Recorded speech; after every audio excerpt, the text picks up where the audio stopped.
We'd like to welcome each and every individual to Voices of Integrity podcast for young men. Let's dive in. Kevin, what would you like to accomplish?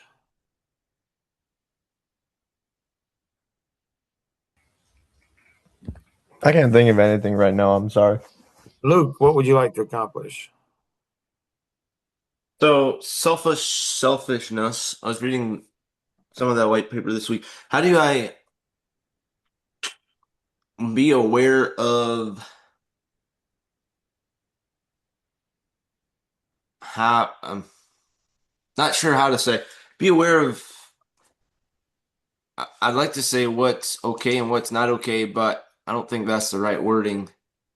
No, it is. I think it's fine. So the key is it's just aware everything we do, everything. I mean, everything we do is selfishness. It's built into the very human nature. God built it into us to be selfish. He did. And so when I realized that, it was 15 years ago when I realized that. And I'm like, that's interesting. And I'm like, so how does that work? Like, if God built us, it must be there for a reason. And so then I realized, okay, so there's good selfishness. So when you give money to the poor, you feel good about yourself. When you go ahead and do something for your wife or your kids, you feel good. So you're doing it, you're doing it for your benefit. So once when we had the oldest four were teenagers, and it's pretty rough. Like, it's pretty rough. And Rosanna was crying and saying how they mistreated her. And I'm like, honey, you're talking to the wrong person, sweetheart. You got to talk to them. But she just wouldn't, which is fine. It's whatever. But I said, sweetheart, they're not disrespectful of you when I'm around. And I said, do you know why? He says, but I do all this work for them. I just give myself. I said, do you know why you do that, honey? And she's like, well, because I love him. I'm like, I'm not saying that's not true. I'm just saying, sweetheart, that you kind of do it to make yourself feel good. And so, how does a husband get away with saying something like that? He has a date night every Friday night. and and he, and so a lot of husbands, they won't go ahead. they won't they won't call their wives out on stuff. And it becomes all wonky, all messy. And so she got really ticked at me. She got really upset with me. And she's like, fine. She's like angry. She's angry with me. And it's like, fine, then you do your work to go ahead and put food on the table and to go ahead and, put food on the table to make yourself feel good as a husband. And I said, yeah, there's a lot of truth to that, sweetheart. What was her response to that?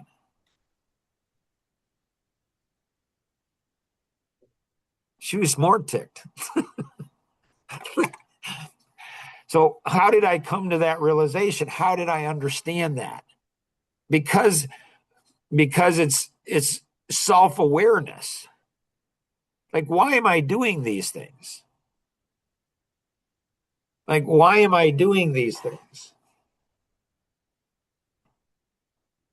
And so the key is, Luke, is to go ahead and understand everything you do is for your own benefit. It just is. It just is.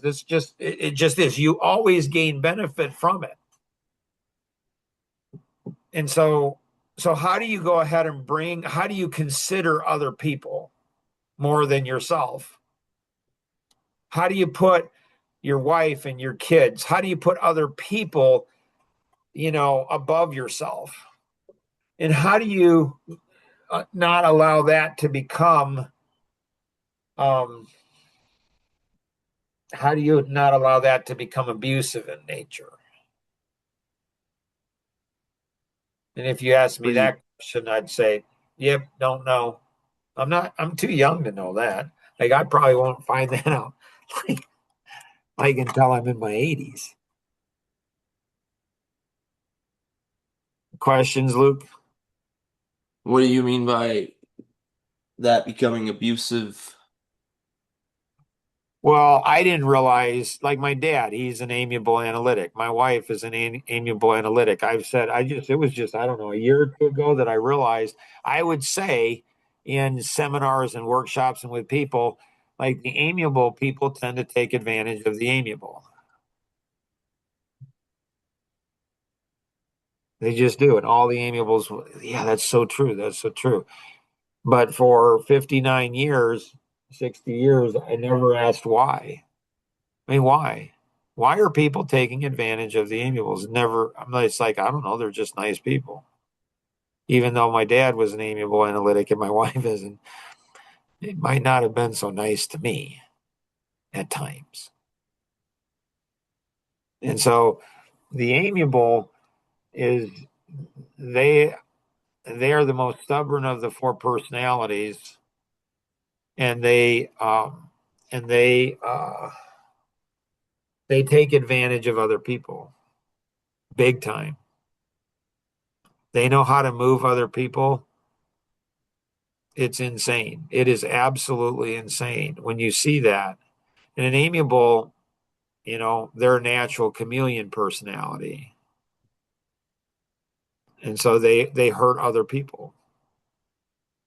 And so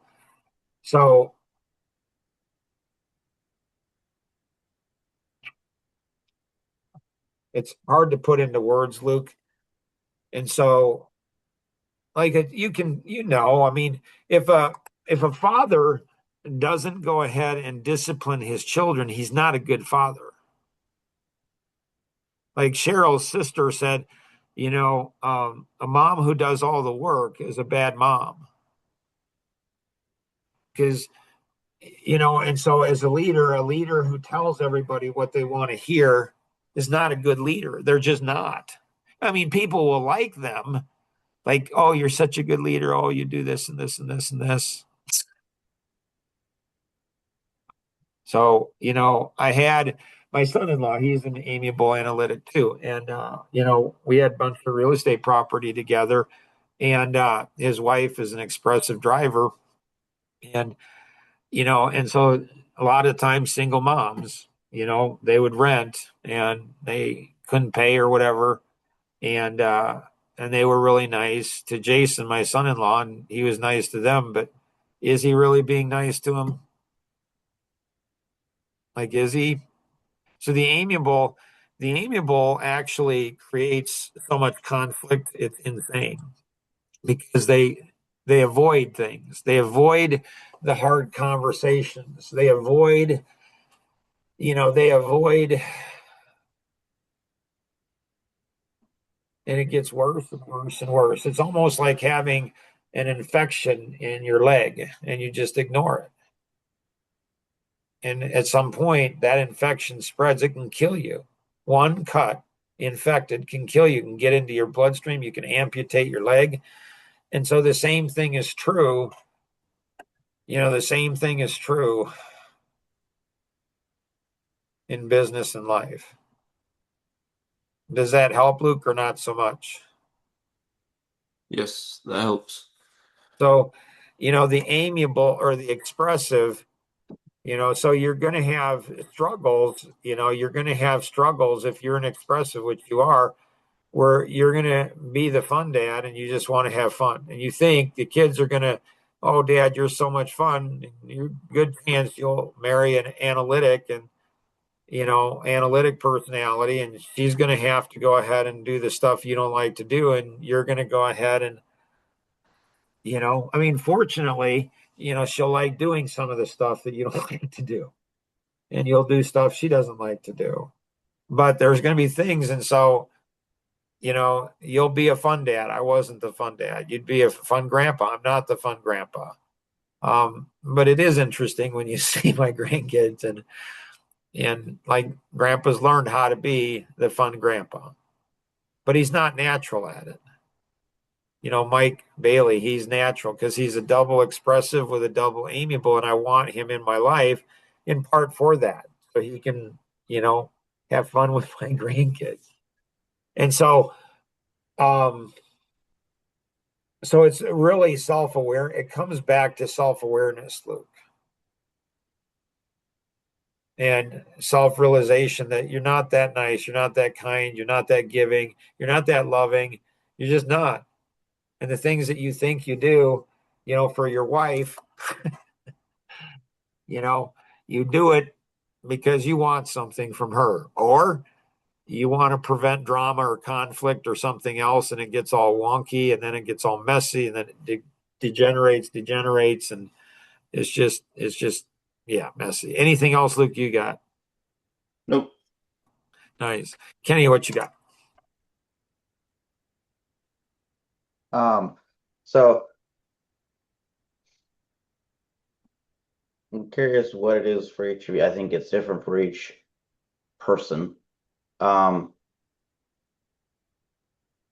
and I don't know why that is, but what does loving God look like for each of you? I got mine.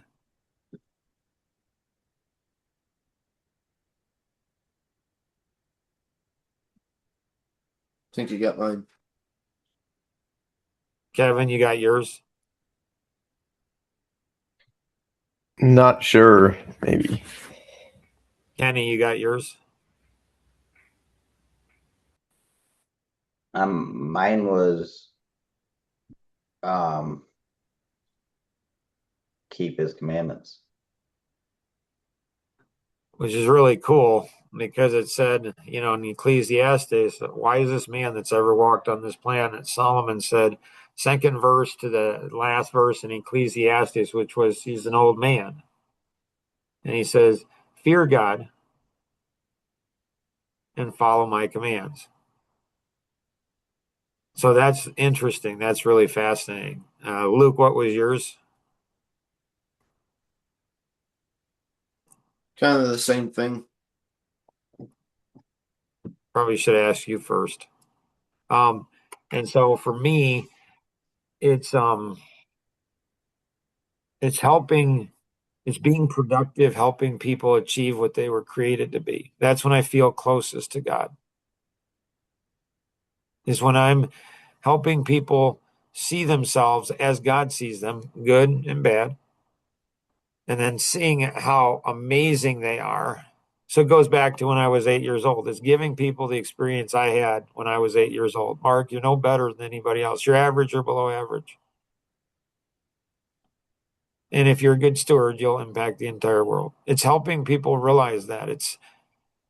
So typically in the four personalities, you can ask people, like, which of these four things would you feel closest to God? And so when you're praying,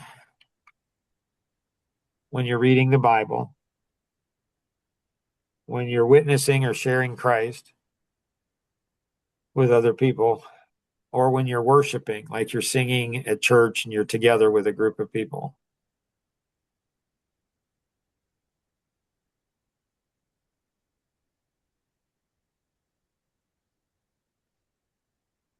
Which one will the amiable tend to go ahead and choose?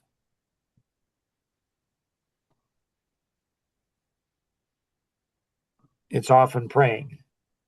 Not always, but often. I mean, in primary and secondary. The analytic, when is that one feel closest to God? When they're in the Bible, studying the Bible. The expressive, when do they feel closest to God? When they're singing, worshiping, when they're together with a group of people. And when does the driver feel closest to God? When they're sharing Christ with other people, when they're impact. So each of the personalities, it's like you feel closest to God, maybe on how God created you in the womb. I don't know. Is that good or bad? I don't know. It's just fascinating to understand Or that. is or is it like how we were trained? It's like if you if you love me, then do this. You wouldn't do that if you love me. So, and Yeah, and that's really good insight, right? like, like, and so, you know, when you look at God and God is love, like people don't, they throw around love and they don't even think about it. This is love. And it's like, truth and love. People don't even think about love. When Jerusalem was under siege, um, and they were starving to death, moms were willing to eat their own children and children of others, like cannibalism to survive. So when God allowed that to happen, was that God being loving? And so people also go ahead and look at love through their own lens. Like the amiable looks at love and they say, it's when you're nice to people and you tell them what they want to hear. Is that really love? The analytic goes ahead and thinks love is when you go ahead and explain to people, here's the right way. That sounds like it's your way. Well, yeah, but that's the right way because my way is the right way. And the expressive, loves people, by having fun. And the driver loves people when you're telling them things they don't want to hear. So for me, as an expressive, I find it really hard to like be the analytic and get in the Bible and keep my head in the Bible. Like, how do I do that? It's discipline. Discipline people, discipline thinker, discipline taking action. You go ahead and you do, 5 minutes a day, 3 minutes a day. And then you build stamina. So how do you build stamina? It's the same thing. Consistency. Yeah, it's consistency. It's the same thing as, lifting weights or working out. It's consistency. It's consistently doing the same thing. And then how do you build stamina? It's consistency. How do you build strength? It's pushing yourself beyond what your comfort level is.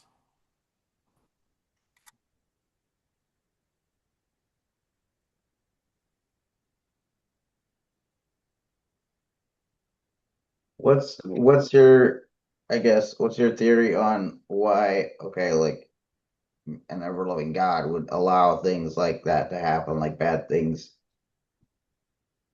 allow Stupid those to squirrels. happen? Stupid squirrels. Hey, like I had a hard time with squirrels hitting them with a car. Tell, a couple Amish girls went ahead and ladies said, they're stupid, Mark. They're out in the middle of the road. You're doing them and their family. I don't know.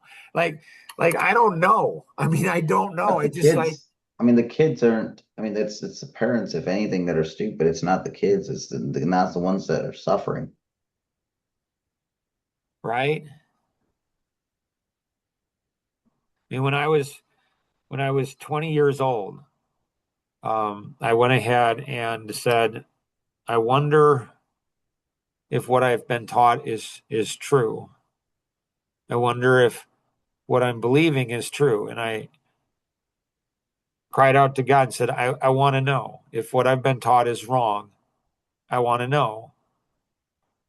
And I prayed that for quite a while. And then it actually came to me in a sociology class, study of groups of people. And in a secular college, not Christian at all. Teacher wasn't Christian, college wasn't Christian. And the teacher started talking about the brain and how the brain works. And I'm like, dang, there's no way evolution's true. There's no way. There's a master creator that did all of this. But the more you know you don't know. And so it's been a journey. And it's been a fascinating journey for me. And when Jonathan died, we were in the plane flying, and he reached forward and he put his hand on my shoulder and said, Dad, do you think Jonathan's in heaven? And I said, Bud, if what we were taught is true, then there's no question he is. No question in the world. But I'm not sure we were taught everything. So, so as a dad, you want to think, like, so working out your salvation, what does that mean? It's not doing good works. That makes no sense for a Christian. If a Christian thinks, well, it's doing good works, it kind of makes no sense, because why would Jesus have died? Like, it makes no sense. Why Right. would he have died? If I could work my way to heaven, that makes no sense. So, okay, if that's not the case, doing good works, then what is it? What is working it out? It's asking the hard questions. It's being challenged. It's like struggling, like Abraham, where he wrestled with God. And so, um, yeah. Other thoughts, questions, Kenny, or where is that one coming from? No, I was just curious. I mean, I think that, I mean, I wonder too sometimes if that's, I think it's, well, I don't know. Sometimes I struggle with that is if it's simple, it can't, I don't think it's as simple as just following his commands and loving God, because that would mean if you can't, or if you don't follow his commands, then he doesn't love you, or you don't love him. It's like, I feel like there's something missing. I don't know. That's Yeah, I mean, quite accurate. well, what does following his commands mean? Like, what does that mean? Like, what does that mean? And so that's when the number one reason I switched my personality to an amiable. Number one reason is I said people look at God based on their own personality. So all of these personalities, they have scripture to back up their view of God. Every personality looks at God through their own lens and say, this is how God is. You mean like you? Well, never thought of that before. So it's like every person is in idolatry, and the churches seem to promote it. So a lot of pastors, based on there's a book out there, Why Men Hate Going to Church, and it goes into the history. And a lot of pastors are going to be amiable, analytic personalities, and so what they do is people want to push their view of God over onto you. And I think other people's, it's a part of God's view. Each of these is a part of God's view. God is loving and grace and mercy. God is a God of order and structure. God is exciting and energizing, and there's so much passion, so much life. And God is a God of wrath and judgment. God is all of these things. And so, I went through a journey when I was, I don't know, 38 years old, I think it was. I went through a journey at 38 where my whole view of God, everything changed. I'm like, you got to be kidding. Then I spent a year and 2 more years, a few years later, being inexpressive, and my view of God changed then. God didn't change because my view changed. Hopefully, I'm getting more in alignment. Hopefully, I'm getting more in alignment with where God's at. And are confident, when people are confident about, when people are confident about God, I just kind of smile. Like, let me get this straight. Like, Right. let me get this straight. So you think you understand an infinite God, always been like JoJo, bless her heart. Like, she's 8 years old and she's with Alvin and I and her sister and brother. You kids have any questions? And she's like, Grandpa, Mr. Miller, like, how do you understand God's always been and he will always be? Like, there's no start, there's no finish. An 8-year-old asking those questions. Like, it's just awesome. So I love this group. I'd encourage you to invite other people, get some ladies on too. This has been, you guys are, I love when young men are pursuing truth. Like, and they're working out their salvation, and they're saying, okay, God's given me gifts. How do I steward these gifts, and how do I bring it's all about other people. Yeah, you got to put the oxygen mask on yourself. You do have to do that. It's not black and white, but it's really cool. Always remember we can accomplish so much more together than we ever could on our own. Have an amazing day. Bye bye.